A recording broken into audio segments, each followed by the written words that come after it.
មីងសុងដូចសពមួយដងដាក់ខ្ទឹមបារាំងបៃតងហាន់បន្ថែមទៀតយកព្រមខ្ញុំនឹងធ្វើវាភ្លាមម៉ាក់តើម៉ាក់អាចប្រញាប់ឡើងបានទេនេះជាលើកដំបូងហើយដែលម៉ាក់របស់សៅមីងសួនមកលេងកុំយឺតពេកអីម៉ាក់យីចូលមកផ្ទះខ្ញុំតូចកុំខ្ជិលពេកតើក្លិនអ្វីនៅក្នុងផ្ទះតើម៉ាក់របស់អ្នកកំពុងធ្វើត្រសក់ជ្រលក់នៅផ្ទះទេសូមអញ្ជើញអង្គុយចុះលោកឪពុកក្មេកផឹកតែខ្លះទៅវាសាមញ្ញនៅផ្ទះសូមកុំប្រកាន់អីឪពុកក្មេកឲ្យចូលយើងចាប់ផ្ដើមការងារមីងសួននឹងរៀបការជាមួយកូនស្រីរបស់អ្នកយើងអាចទិញអំណោយភ្ជាប់ពាក្យបានប៉ុន្តែថ្លៃបណ្ណាការគឺ1លានយ៉នតិចជាមួយពិន្ទុគ្មានការចរចាទេម៉ាក់យកទេម៉ាក់ម៉ាក់និយាយទេ1លានយ៉ននិយាយអ្វីមួយកុំឈរនៅទីនោះអីយកព្រមទេក្មេកឲ្យអំពីថ្លៃបណ្ណាការនិងអំណោយភ្ជាប់ពាក្យតែយើងមិនគួរពិភាក្សាអំពីវាទេពិភាក្សាអ្នកជាអ្នកលួចវន្តុនតើអ្នកអាចពិភាក្សាជាមួយខ្ញុំដោយរបៀបណាលក្ខខណ្ឌដែលខ្ញុំបានលើកឡើងមិនអាចតិចជាមួយពាក្យទេម៉ាក់ឈប់សិនយកព្រមអ្នកមិនចង់ឲ្យខ្ញុំរៀបការជាមួយបរិសុទ្ធមានទ្រព្យសម្បត្តិទេមែនទេគ្រាន់តែឲ្យយាយនិយាយពីល្បីម៉ាត់មានរឿងអ្វីអ្នកគ្មានសាច់សំបីតែមួយដុំផងអ្នកពិតជាក្មេងយពីណាស់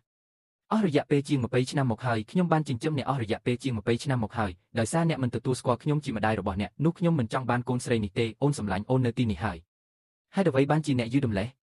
ខ្ញុំបានរងចាំអ្នកយូរហើយនេះត្រូវបានបន្តពីដូនតារបស់ខ្ញុំវាត្រូវបានគេហៅថាជីងហួយយេនីងខ្ញុំចង់ធ្វើជាថ្លៃបណ្ណាការរបស់អ្នកស៊ីនយ៉ាអ្នកយកវាទៅប្រអប់នេះគឺជាខ្សែដៃដែលខូចតើអ្នកណាចង់បានរបស់ដែលខូចនេះខ្ញុំមិនបានលក់វាអស់រយៈពេលជាច្រើនឆ្នាំមកហើយខ្ញុំរក្សាវាជាមរតកគ្រួសារតើវាមានតម្លៃប៉ុន្មាន1ជីន5ជីនស្ដាប់ចុះវាជាមួយជីនមិនមែន1ឬ2ទេលុយសុទ្ធ1លាននេះជាតម្លៃស្តង់ដារតើអ្នកយកទេចំពោះផ្ទះវិញយើងនឹងចេញថ្លៃបណ្ណាការអ្នកទាំងពីរអាចសង់វាវិញបានបន្ទាប់ពីអ្នករៀបការរួចគ្មានបញ្ហាទេមែនទេថ្លៃបណ្ណាការសម្រាប់ផ្ទះត្រូវសង់វិញរយៈពេល30ឆ្នាំ30ឆ្នាំស៊ីនទូគាត់មានប្រាក់ខែតិចតួចប៉ុណ្ណោះសម្រាប់មួយខែតើគាត់អាចសង់ថ្លៃបណ្ណាការវិញដោយរបៀបណាម្ដាយក្មេកឲ្យនេះម៉ាក់អ្នកមិនដឹងរឿងហិរញ្ញវត្ថុទេកុំនិយាយមិនវាក៏ជាការកំសាន្តមួយដែរមែនទេខ្ញុំគិតថាវាល្អម៉ាក់រស់នៅតែម្នាក់ឯងហើយផ្ទះនេះទេស្អាតណាស់បើអ្នកលក់វាទៅផ្ទះម្ដាយក្មេកខ្ញុំវាជាការល្អដែលមាននរណាម្នាក់អំដំណើរអ្នកកុំខកចិត្តអីស៊ីនរួយខ្ញុំបានចិញ្ចឹមអ្នកអស់រយៈពេលជាង20ឆ្នាំមកហើយខ្ញុំបានអប់អ្នកនៅក្នុងដៃរបស់ខ្ញុំហើយបានបំបៅស៊ុបបាយឲ្យអ្នកតាំងពីអ្នកនៅក្មេងឥឡូវនេះអ្នកប្រាប់ខ្ញុំរឿងនេះអ្នកមិនមែនជាម្ដាយពិតរបស់ខ្ញុំទេអ្នកបានចិញ្ចឹមខ្ញុំអ្នកទើបតែយកខ្ញុំពីមណ្ឌលកុមារកំព្រាហើយចិញ្ចឹមខ្ញុំប្រសិនបើខ្ញុំមានម្ដាយពិតមែនខ្ញុំប្រកាសជារងទុក្ខវេទនាអស់រយៈពេល20ឆ្នាំហើយរស់នៅក្នុងជីវិតដ៏លំបាកតើអ្នកដឹងទេថាមិត្តរួមថ្នាក់របស់ខ្ញុំសាច់ចំអកឲ្យខ្ញុំយ៉ាងដូចម្ដេចខ្សែដៃនេះគឺជាមរតកដែលបន្សល់ទុកពីគ្រួសារហ៊ីរបស់យើងអស់រយៈពេល4ជំនាន់មកហើយវាមានតម្លៃណាស់ប៉ុន្តែខ្ញុំចង់បំបែកវានៅថ្ងៃនេះជាជាងឲ្យវាចូលមកក្នុងបេះដូងរបស់អ្នកពីព្រោះអ្នកមិនសមនឹងទទួលបានវាទេទុកលុយរបស់អ្នកចោលទៅ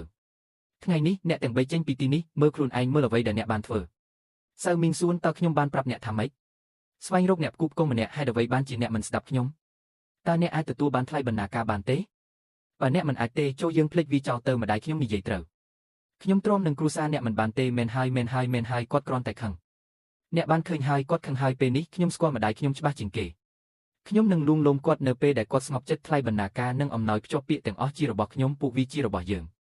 គូស៊ីនរួយចាប់ពីថ្ងៃនេះទៅអ្នកលែងជាកូនស្រីរបស់ខ្ញុំទៀតហើយខ្ញុំមិនខ្វល់ទេអ្វីដែលអ្នកស្លៀកពាក់អ្វីដែលអ្នកប្រើពីក្បាលដល់ចុងជើងរាល់អំបោះទាំងអស់គឺជាអ្វីដែលខ្ញុំលក់បន្ទន់ហើយយកវាមកមួយចានម្ដង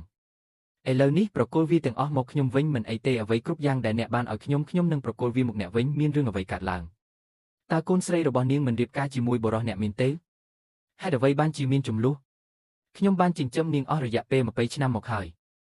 ហេតុអ្វីបានជាមានចំនួនបែបនេះមីងឲ្យតើអ្នកអាចធ្វើជាម្ដាយរបស់ខ្ញុំបានទេយល់ព្រមខ្ញុំនឹងនាំអ្នកទៅផ្ទះចាប់ពីថ្ងៃនេះទៅអ្នកមានម្ដាយហើយចាប់ពីថ្ងៃនេះទៅនៅចំពោះមុខកេឈិនរួយអ្នកលែងជាហ៊ីវ៉ាន់ទៀតហើយអ្នកគឺជាសង់លេនីងអ្នកត្រូវតែអនុញ្ញាតឲ្យនាងនៅម្នាក់ឯងមុនពេលអ្នកអាចក្លាយជាកូនស្រីរបស់ហ៊ីវ៉ាន់ចូលចងចាំរឿងនោះបងស្រីឡានីង